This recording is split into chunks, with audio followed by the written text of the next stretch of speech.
Sveiki, esu Gintaras Girštautas. Viena iš kurortinio miesto problemų Zarasų yra aplinkelio klausimas. Sunkiasvoris transportas šiuo metu juda per miesto centrą, keldamas triukšmą ir trukdydamas ir jūsų, ir poilsiautojų dėmesį. Būdamas Seimo nariu, kartu su vietos savivalda stengsiuosi, kad šita problema būtų sprendžiama, kad būtų tiesiamas aplinkelis. Aplinkelis gali būti tiesiamas valstybės lėšomis, valstybės ir verslo prisidėjimu, o gal net ir privataus kapitalo indėliu. Randuosi Magučių stadione. Iš tikrųjų tokie geri orai kaip šiandien ne kiekvieną dieną lepina Zarasus ir Lietuvą. Tai turistui atostogaujančiam jūsų krašte aktualu prastu oru papulti kažkur praleisti laisvalaikį su savo artimaisiais, su savo šeima, su savo vaikais. Tai kartu su vietos savivalda stengsiuosi, kad šitoj vietoj išdygtų sporto ir sveikatingumo kompleksas, kuriame ne tik galėtų Zarasų krašto žmonės sportuoti, bet galėtų ir praleisti laisvalaikį, galėtų užsiiminėti įdomiomis veiklomis.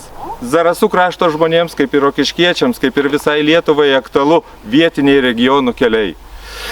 Kelių būklė šiandien yra tragiška.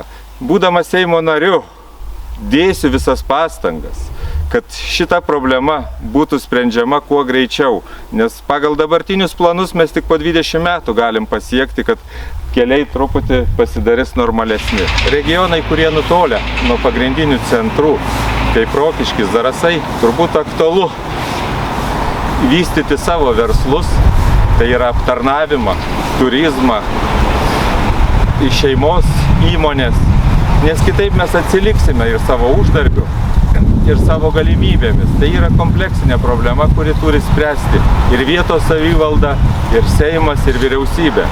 Kiekvienas Seimas, kiekviena vyriausybė, atėjusi naujai valdyti Lietuvą, žada naujas reformas. Švietime, kultūroje, socialiniai srity. Galvoju, kad tų reformų iš tikrųjų gana daug pridaryta. Reiktų sustoti, pažiūrėti jų bėdas, kas yra neišspręsta ir turbūt tik prisidėti. Nekurkime naujų iliuzijų žmonėm, negriaukime tas, kas yra padaryta, o tikrai tobulinkime. Darykime tą, kad žmonės jaustų tikrą pagrindą po savo kojomi ir stabilumą. Įsigalėjus naujai rinkimų tvarkai, Rokiškis ir Zarasai renka vienintelį kandidatą į Lietuvos Respublikos Seimą.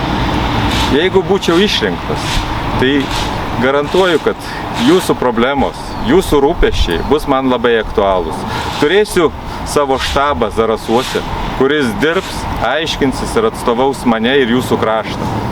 Tikiuosi Zarasų krašto žmonių palaikymą, nes esu ilgametis Rokiškio savivaldybės tarybos narys. Man nėra svetimos jūsų problemos.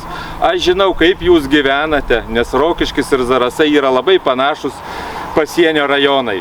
Tai jeigu suteiksite man tą galimybę atstovauti jūs, aš tikrai būsiu ir Rokiškio, ir jūsų žmogus.